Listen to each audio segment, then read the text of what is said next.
Hello friends, నేను రాజీవ్ గారు. ముద్రగడ పద్మనాభం గారు జనసేన పార్టీలోకి చేరడానికి ఆల్మోస్ట్ గ్రీన్ సిగ్నల్ ఇచ్చినట్లుగానే కనబడతా ఉంది. ఈ మధ్యకాలంలో తరచూ మీరు చూస్తూ ఉన్నారు, జనసేన పార్టీలోకి చాలా పెద్ద వ్యక్తులు, చాలా బలమైన పేరున్న వ్యక్తులు జనసేన పార్టీలో చేరడానికి ఇంట్రెస్ట్ చూపిస్తున్నారు. ముఖ్యంగా ఆంధ్రప్రదేశ్లోని అన్ని జిల్లాల నుంచి వెళ్ళి చాలా బలమైన నాయకులు జనసేన పార్టీలో చేరే అవకాశాలు పుష్కలంగా ఉన్నాయి. ఇప్పుడు అలాంటి వ్యక్తే ఈ ముద్రగడ పద్మనాభం. ఆయన కాపు సామాజిక వర్గానికి సంబంధించిన చాలా పెద్ద వ్యక్తి. ముఖ్యంగా కాపు సామాజిక వర్గం ఆయనతో బాగా టచ్లో ఉండే వ్యక్తి.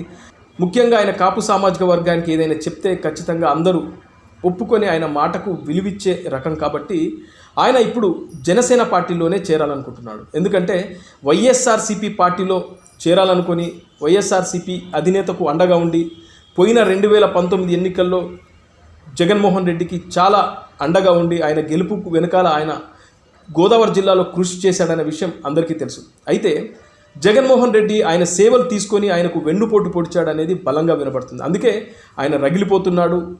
వైఎస్ఆర్సీపీకి సంబంధించిన వ్యక్తులు నా ఇంటి వద్దకు రావద్దు, దయచేసి మీ సమయాన్ని వృధా చేసుకోవద్దు, నేను మీ పార్టీలో చేరే ఉద్దేశమే నాకు లేదని ఆయన కరాఖండిగా చెప్తా ఉన్నాడు.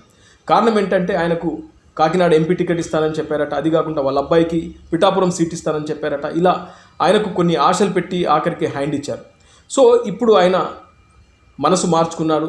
అది కాకుండా కాపు సామాజిక వర్గం గంపగుత్తగా ఈసారి జనసేన పార్టీ వెనక వెళ్ళాలనేది బలమైన నిర్ణయాలు తీసుకున్నారు. కాబట్టి ఇప్పుడు ఆయన కూడా జనసేన పార్టీలో చేరాలనుకుంటున్నాడు. కారణం ఏంటంటే కాపు సామాజిక వర్గానికి సంబంధించిన పెద్దలు, నాయకులు, సామాజిక వర్గానికి సంబంధించిన బట్టి చాలామంది వ్యక్తులు ఆయన ఇంటికి వెళ్ళి కలిసి మీరు ఎవరికో సహాయం చేయడం ఎందుకు, ఎంతసేపు ఆ రెడ్డి కమ్మలకేనా, మన సామాజిక వర్గానికి సంబంధించిన వ్యక్తి ఒంటరిగా పోరాటం చేస్తున్నాడు, మీలాంటి వ్యక్తి అండగా నిలబడితే బాగుంటుందని చెప్పేసి వాళ్ళు మాట్లాడిన తర్వాత ఖచ్చితంగా పవన్ కళ్యాణ్ గారు కనుక నాతో వచ్చి కలిసి మాట్లాడితే నేను కంపల్సరీ జనసేన పార్టీలో చేరుతాను, ఆయన ముఖ్యమంత్రి అయ్యేంత వరకు ఆయన వెంట ఉంటానని చెప్పేసి ఒక బలమైన హామీ కూడా ఇచ్చారంట.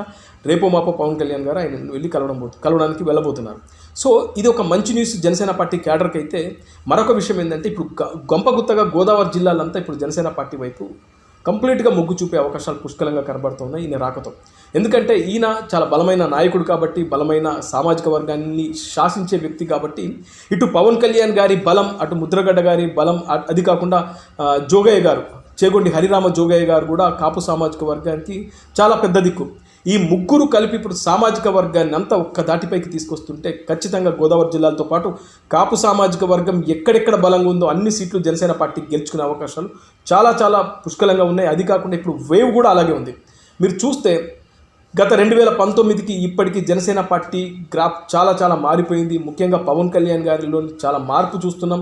ఆయన ఇప్పుడు గెలిచే గుర్రాలనే ఇప్పుడు రంగంలోకి దించబోతున్నాడు. కాబట్టి మున్పట్లాగా రాజకీయాలు చేయదలుచుకోలేదు పవన్ కళ్యాణ్ గారు. చాలా ఆచితూచి చాలా ఎక్కడ తగ్గాలో ఎక్కడ నెగ్గాలో ఆయనకు తెలుసు. కాబట్టి దాన్ని పకడ్బందీగా ప్లాన్ చేసుకుంటూ ఇప్పుడు ముద్రగడ్డ లాంటి పెద్దల్ని కూడా జనసేన పార్టీలోకి ఆహ్వానిస్తూ, అది కాకుండా ఇప్పుడు ఇంకొద్ది మంది పెద్దలు కూడా జనసేన పార్టీలోకి రాబోతున్నారు. జనసేన పార్టీ చాలా బలంగా కనబడబోతుంది. ఇప్పుడు ముద్రగడ్డ రాకతో మరింత ఆ బలం చేకూరినట్లుగా నేనైతే భావిస్తున్నాను.